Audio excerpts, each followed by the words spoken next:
Hi, my name is Sierra Seabaugh, and today I will be discussing the findings from all four of the A Star is Born movies. I will be doing this in reference to my research question, which is in what ways do the female characters in the 1937, 1954, 1976, and 2018 A Star is Born movies resist or reinforce female stereotypes per 2019 standards? These standards are according to not only what we learned in class, but a website referred to as Media Smarts, media portrayals of girls and women. They stated that we all know these stereotypes. They are the super mom, the sex kitten, the nasty corporate climber. Whatever the role, television, film, and popular magazines are full of images of women and girls who are typically white, desperately thin, and made up to the hill, even after slaying a gang of vampires.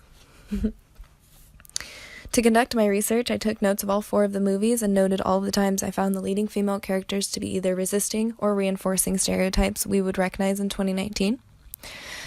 As we know from the research presented over the course of this semester, the portrayals of women in the movies we watch is largely based upon how the male perceives the woman to be, which in turn affects the way women and girls, especially girls, see themselves.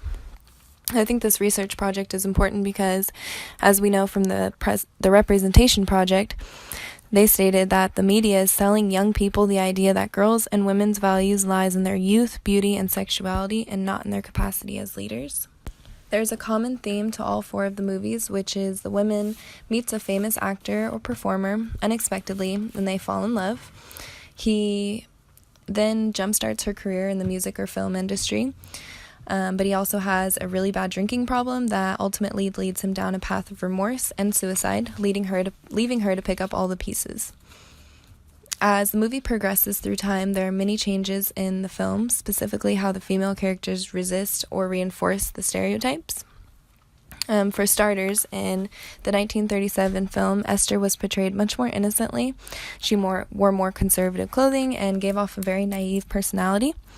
According to Amy Lawrence from Women's Voices in Classical Hollywood Cinema, states that the women's physical voice is not even the actress's own, as sound and image literally pieces together an ideal woman, and ideal is in quotation marks.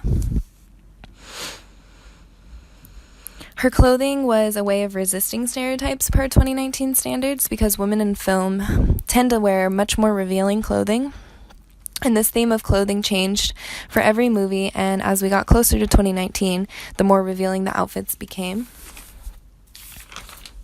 In the 1954 film starring Judy Garland, the first song she sings, she's wearing a tight, form-fitting dress with a thigh-high slit, progressively moving towards women's stereotypes per 2019 standards.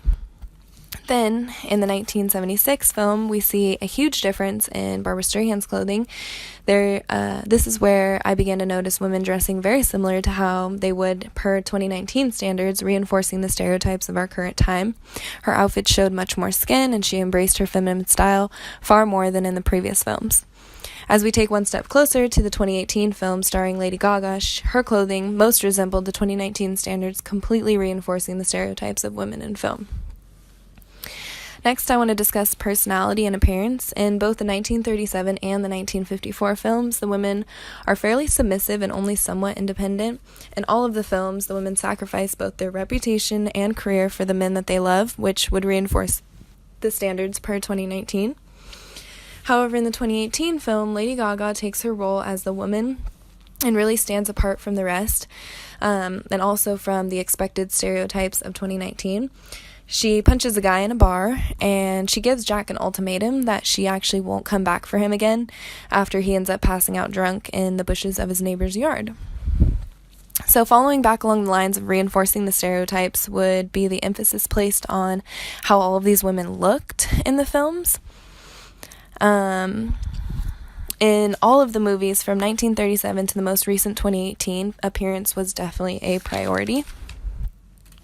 And according to Hyde from Managing Bodies in the Journal of Sociology, central to the advice that women received in the 1930s and so on was that their bodies needed to be managed to hold the affections of men. In the 1937 film, they placed her in a chair and discussed her eyebrows and how they needed to fix them. In the 1954 film, they placed her in a doctor's chair and decided it was her nose that needed fixing. In the 1976 film, Barbra Streisand is told that she must walk a certain way when she performs. And lastly, Lady Gaga in the 2018 film says herself that she wouldn't make it into the music industry because her nose is too big. She is told again in the middle of the film that she needs to dye her hair, in which she does, creating a whole new look for herself.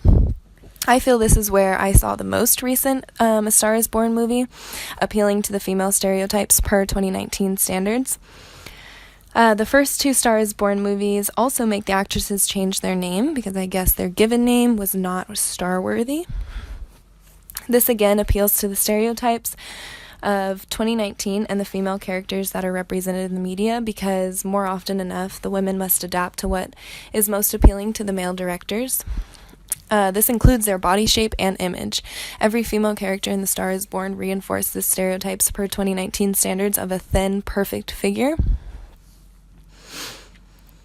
And according to the status of women in the U.S. media 2019, over the past 12 years, men accounted for 93.4% or 658 of the 704 individual directors of the highest grossing films, whereas women only accounted for 6.6%.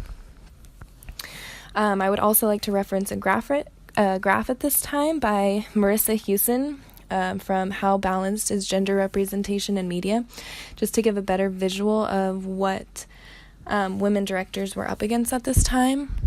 And as you can see from this graph, that little sliver of red is the only female director out of the top 30 directors that for 2017 box office gross. So it's pretty sad.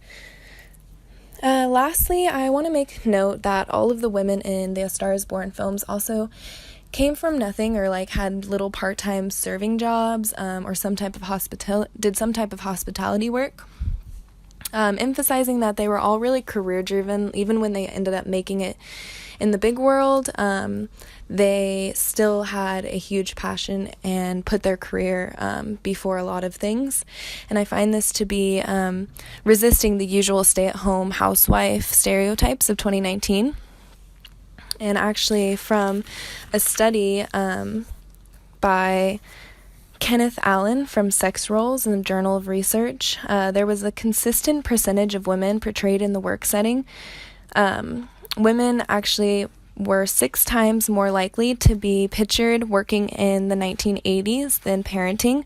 And additionally, when women were pictured in a work activity, the gender display changed dramatically, and they were 12 times more likely to be shown displaying stereotypically masculine traits. And I really saw these masculine traits portrayed in Lady Gaga's movie when she was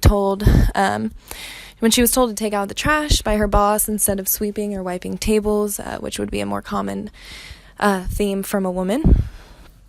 And I believe this is an attempt to reflect the standards represented in 2019. And for a deeper understanding, I'd like to show this graph from Pew Research Center by Monica Anderson, stating that the labor force participation rate has actually risen for women and fallen for men. So that was actually a positive note. So overall, this project has not only enlightened me on the transformation of women portrayed in the media, but has also brought a greater attention to how much further we need to progress in order for these stereotypes to just completely disappear and create an image all women can relate to. Thank you very much.